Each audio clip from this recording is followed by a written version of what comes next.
Hello, I'm Charles Thresh, a Managing Director at KPMG Bermuda's advisory practice. As a result of recession and the tightening of budgets around the world, more than ever, fraud has increasingly become a reality in today's business. Many companies have been forced to cut costs in risk management and control, giving fraudsters more opportunities to falsify accounts or siphon off funds. Pressure to reach tough profit and budget targets in a reduced market has allowed personal greed to remain a prime motivation for fraud. Fraud can be a recurring nightmare for a company's management, shareholders and its investors.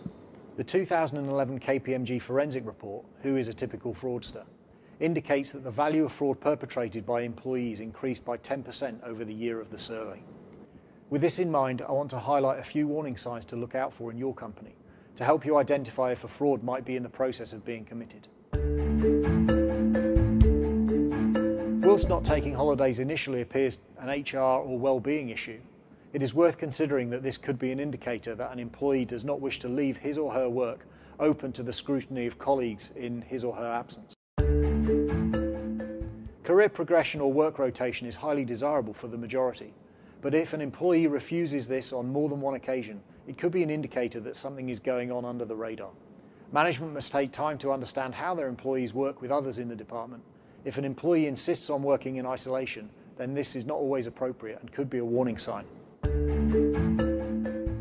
Greed is one of the key motivations to committing fraud. Management should be alert to the fact that overnight inheritances, newly established opulent lifestyles, and excessive personal expenditure may all point to fraudulent behaviour.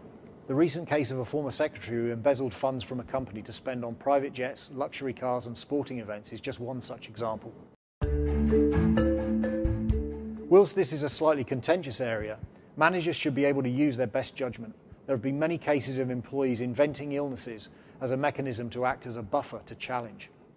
If an employee is creating defence mechanisms to prevent questioning over transactions or performance, there may be a reason to be extra vigilant. When the CFO banks cash takings or a senior manager is involved in purchasing decisions outside of his function, ask the question, why? In relation to the first of these, it is important that all businesses can trace all fund inflows from source to bank with appropriate segregation of duties. Several recent stories have appeared of significant expense frauds.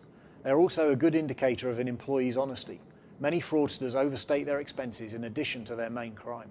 Use of data analytics over expenses is to be encouraged, looking for perennial overspenders or spikes in claims. Management fraud is on the increase, with fraud perpetrated at senior levels now making up 55% of cases. One common management fraud is presenting the business as performing better than it is, manipulating the financial results. It is often the case that in such situations that key accounting reconciliations are suspended to enable the manipulation to go undetected. Overperformance against peers is generally good news. However, independent directors and the board must get comfortable as to how this is being achieved. Our explanations provided by management underpinned by data and support which evidences a competitive advantage. Certain business leaders have an uncanny habit of avoiding or postponing scrutiny, such as internal audit reviews, for seemingly implausible reasons. Such avoidance activity should not be accepted on a repeated basis. When funds are stolen or accounts are manipulated, the perpetrator will need to process an accounting entry to disguise the underlying transaction. Invariably, certain balance sheet accounts are used, such as suspense accounts or other accounts that are rarely fully reconciled. Unexpected build-up of balances on such accounts requires challenge. If you'd like some more information, please visit our website, www.kpmg.bm. Thank you for your time, and I look forward to speaking with you again soon.